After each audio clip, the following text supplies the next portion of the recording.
ఈ వీడియోలో మనం చందమామ 1952 మార్చిలో ప్రచురింపబడిన 2 కథలు విందాం. మొదటి కథ తనదాకా వస్తే. కాంతయ్య, కోటయ్య ఇరుగు పొరుగున నివసించే రైతులు. వ్యవసాయ పనుల దగ్గర నుంచి ప్రతి చిన్న పనిలోనూ ఒకరికొకరు సహాయకారులుగా కాలం గడిపేవారు. వారి స్నేహం, కలుపుగోలుతనం మొత్తం గ్రామానికే ఆదర్శప్రాయంగా ఉండేది. ఒకనాడు హఠాత్తుగా వాళ్ళిద్దరూ నోటికి వచ్చినట్టల్లా తిట్టుకుంటూ జుట్టు పట్టుకోవడం అందరికీ ఆశ్చర్యం కలిగించింది. చూడవచ్చిన వారందరూ ఆ కలహ కారణం తెలుసుకునేందుకు, ఇద్దరిని శాంతపరిచేందుకు ఎంతో ప్రయత్నించారు. ఎవరెన్ని శాంతి వచనాలు పలికినా కాంతయ్య, కోటయ్య తిట్టుకోవడం మానలేదు. చుట్టూ చేరిన గ్రామస్తులకు ఏం చేయాలో పాలుపోలేదు. ఇంతలో బారైన తెల్లని గడ్డంతో, ప్రశాంత వదనంతో ఒక వృద్ధుడు అక్కడికి వచ్చాడు. ఆ వృద్ధుడి ఆకారం, ముఖ వర్చస్సు చూసేసరికి కాంతయ్య, కోటయ్య కలవెలపడ్డారు. ప్రశాంతంగా అర్ధనిమీలిత నేత్రాలతో తమ వైపే చూస్తున్న ఆ వృద్ధుడికి ఇద్దరూ వినయపూర్వకంగా నమస్కరించి కలహ కారణం చెప్పసాగారు. ఆ వచ్చిన వృద్ధుడు ఇద్దరినీ మాట్లాడవద్దని చేత్తో ఆజ్ఞాపించాడు. తర్వాత కాంతయ్య, కోటయ్యలే కాక చుట్టూ చేరిన జనాన్ని కూడా ఉద్దేశించి ఇలా అన్నాడు: మనుషులు ఒకరి మీద ఒకరు కోపగించుకోవడమే ఘోరం. కలహించుకునే వరకు, తిట్టుకునే వరకు పోవడం అంటే ఘోరాతి ఘోరం. కలహ కారణం ఏదో నాకు ఎవరూ చెప్పనవసరం లేదు. ఏ పరిస్థితిలోనూ ఎవరు ఎంత కవ్వించినా కనీసం కోపం కనపరచకుండా మానవ లక్షణం కాదు. కాంతయ్య, కోటయ్యే కాక అక్కడ చేరిన వాళ్ళంతా నిశ్చేష్టులై విన్నారు. 4-5 క్షణాలు నిశ్శబ్దంగా గడిచినాయి. ఇంతలో ఓ యువకుడు జనంలో నుంచి వచ్చి ఆ వృద్ధుణ్ణి సమీపించి, అయ్యా, ఏ పరిస్థితుల్లోనూ కోపం పొందకుండా ఉండటం మానవుడికి సాధ్యమయ్యే కార్యం కాదు అన్నాడు. వృద్ధుడు పెద్దగా నవ్వి తెల్లని పొడుగాటి గడ్డాన్ని దువ్వుతూ, ఎందుకు సాధ్యం కాదు? నా విషయమే చెబుతున్నాను. ఎవరు ఏ పరిస్థితుల్లోనూ నాకు కోపం తెప్పించలేరు. మానవులే కాదు, ఆఖరికి దేవతలు, రాక్షసులు అయినా సరే అన్నాడు. అడ్డు ప్రశ్న వేసిన యువకుణ్ణి కోపంగా చూసి వృద్ధుడికి నమస్కరించి జనం ఎటు వెళ్ళవలసిన వాళ్ళు అటు వెళ్ళారు. యువకుడు వృద్ధుణ్ణి సమీపించి తాతగారు అన్నాడు. ఏమిటి అన్నాడు వృద్ధుడు నవ్వుతూ. తాతగారు అన్నాడు యువకుడు మళ్ళీ. ఏమిటో చెప్పు అన్నాడు వృద్ధుడు ఈసారి నవ్వకుండా. తాతగారు అన్నాడు యువకుడు మళ్ళీ. ఏమిటో చెప్పరాదా అన్నాడు వృద్ధుడు కోపంగా చూస్తూ. తాతగారు అన్నాడు యువకుడు మళ్ళీ. ఓరి వెధవ, నీకేమైనా పిచ్చా అన్నాడు వృద్ధుడు గుడ్లెగరేసి. తాతగారు అన్నాడు యువకుడు మళ్ళీ. ఓరి సుంట, నీ డొక్క చీలుస్తా ఉండు అంటూ వృద్ధుడు చెయ్యెత్తాడు. యువకుడు నవ్వి, ఏ పరిస్థితుల్లోనూ మనిషికి కోపం రాకూడదు అన్నాడు. వృద్ధుడు తల వంచుకొని తిరిగి చూడకుండా వెళ్ళిపోయాడు. చూసారా, ఇన్ని నీతులు చెప్పిన ఈ మహానుభావుడు కూడా తన దాకా వచ్చేసరికి ఎలా జారుకున్నాడు. ఈ కథ ఇంతటితో సమాప్తం. ఇప్పుడు మరొక కథ నాన్న కోసం విందాం. అస్సాంలో రాంపూర్ అనే పట్టణం వర్తకానికి ప్రసిద్ధికెక్కింది.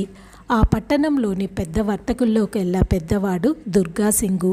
అనేక దేశాల నుంచి వర్తకులు అనేక రకాల వ్యాపార వస్తువులతో ఆ పట్టణానికి వస్తుండేవారు. దుర్గాసింగు ఆ పట్టణ వర్తకుల్లో ముఖ్యుడు గనుక ప్రతివారు అతనితో ఏదో బేరం సాగించనిదే తిరిగి వెళ్ళడమంటూ ఉండేది కాదు. ఒకనాడు చైనా దేశపు వర్తకుడైన మాంగ్ అతని ఇంటికి వచ్చాడు. విలువైన చీనాంబరాలు, అద్దాలు, రకరకాల బొమ్మలు దుర్గాసింగుకి చూపి ఆ వస్తువు బదులు తిరిగి తనకు కావలసిన వస్తువులను దుర్గాసింగ్ వద్ద నుండి తీసుకునేందుకు అంగీకరించాడు. అదేవిధంగా వస్తువుల విలువను వస్తువుల రూపంలో తీసుకున్న తర్వాత మాంగ్ తన చేతిలోని సంచి నుండి ఒక గాజు సీసా తీస్తూ, ఇది రొక్కానికి మాత్రమే అమ్ముతాను. ఎటువంటి గాయాలను, నొప్పులను అమోఘంగా కుదురుస్తుంది అన్నాడు. దుర్గాసింగ్ కడు వృద్ధుడు. వెనుముక, కీళ్లకు సంబంధించిన నొప్పులతో అతడు సతమతమవుతూ ఉండేవాడు. మాంగ్ చెప్పిన వెలకు దుర్గాసింగ్ ఆ ఔషధం కొన్నాడు. తెల్లని సీసాలో ఎర్రగా ఉన్న ఆ ద్రావకం శరీరం మీద రుద్దగానే అన్ని నొప్పులు పటాపంచలైనాయి. దుర్గాసింగ్ ఎంతో సంతోషించాడు. మాంగ్ను కేవలం వ్యాపారిగా మాత్రమే కాక స్నేహితునిగా తలచి గొప్ప ఆతిథ్యం ఇచ్చాడు. మాంగ్ 1 నెల రోజుల పాటు అక్కడే ఉండిపోయాడు. దుర్గాసింగ్ అతడు ప్రాణమిత్రులయ్యారు. దుర్గాసింగ్ పుత్రుడైన ప్రసాద్ సింగ్కు అతడు తన దేశాన్ని గురించి, అనుభవాల గురించి అనేక వింత విచిత్ర విషయాలు చెప్పాడు. చైనా దేశానికి రావాల్సిందని, చాటుంగ్ పట్టణంలో తన ఇంట 2 రోజుల పాటు అతిథులుగా ఉండిపోవలసిందని తండ్రి కొడుకులిద్దరినీ ఆహ్వానించాడు. మాంగ్ తిరిగి చైనా దేశం వెళ్ళిపోయాడు. దుర్గాసింగ్ కొన్న ఆ ఎర్ర ద్రావకం కొద్ది రోజుల కల్లా అయిపోయింది. మళ్ళీ వెన్నుపోటు, నరాల నొప్పులు ఎక్కువ కాగా దుర్గాసింగ్ మంచం పట్టాడు. రాత్రింబవళ్ళు విపరీతమైన బాధతో అతడు ములుగుతూ ఉండేవాడు. తండ్రి స్థితికి ప్రసాద్ సింగ్ చాలా విచారించాడు. ఆ ఎర్ర ద్రావకం మరికొంత సంపాదించగలిగితే తండ్రి ఆరోగ్యం చక్కబడగలదని ప్రసాద్ సింగ్కు తెలుసు. కానీ అది కావాలంటే చైనా దేశం వెళ్ళాలి. ఆ రోజుల్లో ఒక దేశాన్నించి మరో దేశానికి వెళ్ళడం అంటే అపాయాలతో కూడుకున్న పని. కారడువులు, క్రూరమృగాలు, దోపిడీ దొంగలు, ఎన్నో గండాలను గడపవలసి ఉండేది. కనుక కొడుకు చైనా వెళ్లేందుకు దుర్గాసింగ్ ఓ పట్టాన అంగీకరించలేదు. నమ్మకస్తులు, సహనులు అయిన 4 నౌకర్లు వెంటరాగా ప్రసాద్ సింగ్ అన్ని అపాయాలను దాటి చివరికి చాటుంగ్ పట్టణం చేరాడు. మాంగ్ అతన్ని ఎంతో గౌరవించి తండ్రి క్షేమ సమాచారాలు అడిగాడు. ప్రసాద్ సింగ్ తను వచ్చిన పని విపులంగా చెప్పాడు. ప్రాణమిత్రుడైన దుర్గాసింగ్ అనారోగ్యానికి మాంగ్ చాలా చింతించాడు. ఆ ఎర్ర ద్రావకం సిద్ధంగా లేదని, అక్కడకు కొంచెం దూరంలో ఉన్న కొండలపై పెరిగే ఒకానొక చెట్టు ఆకులు తేవలసి ఉంటుందని ప్రసాద్ సింగ్కు చెప్పాడు. మరునాటి ఉదయం మాంగ్ సేవకులను తోడు తీసుకొని ప్రసాద్ సింగ్ కొండలకు బయలుదేరాడు. సాయంకాలానికల్లా కొండ మీద ఆ చెట్లు పెరిగే ప్రాంతాలకు చేరుకున్నాడు. సేవకులు తెచ్చిన గోతాలు నిండుగా ఆ ఆకు కోశారు. సూర్యాస్త సమయం కాబోతుంది. అందరూ తిరిగి కొండ దిగసాగారు. అగాధమైన పెద్ద పెద్ద సొరంగాలతో, అడ్డదిడ్డంగా పడి ఉన్న బండరాలతో ఆ కొండ ప్రదేశమంతా కమ్ముకు వస్తున్న ఆ చీకట్లలో మహాభయంకరంగా ఉంది. సింహాల గర్జనలు, పెద్ద పులుల రంకెలు, తోడేళ్ల అరుపులు అప్పుడప్పుడు వారికి దాపున కూడా వినపడసాగినాయి. భయంతో వణుకుతూ భీతితో పక్కపక్కలకు చూస్తున్న సేవకులకు ధైర్యం చెబుతూ చేతిలోని కాగడాల వెలుగులో రాత్రెల్లా ఆ మహారణ్యాలు దాటుకొని బయటపడి నడిరేయి కల్లా కొండ దిగి సూర్యోదయం వేళకు ప్రసాద్ సింగ్ మాంగ్ ఇంటికి చేరాడు. ఇప్పుడు తెచ్చిన ఆకులతో మాంగ్ మందు తయారు చేసి కార్యంలో నిమగ్నుడయ్యాడు. ఇంతవరకు అన్ని పనులు సక్రమంగానే జరిగినందుకు ప్రసాద్ సింగ్ ఎంతో సంతోషించాడు. కానీ ఒక సందేహం అతన్ని బాధిస్తూనే ఉంది. ఇప్పుడు తీసుకువెళ్ళే ఆ ద్రావకం కూడా అయిపోతే తరువాత ఏం చేయాలి? బాగా ఆలోచించగా అతడికో ఉపాయం తట్టింది. ఆ ద్రావకం తయారు చేసేందుకు అవలంబించే పద్ధతులన్నీ తెలుసుకుంటే అది తన తండ్రికే కాక ఇతర రోగులకు ఉపయోగిస్తుందని, కొద్ది కాలంలోనే తను కోటీశ్వరుడు కావచ్చని తలిచాడు.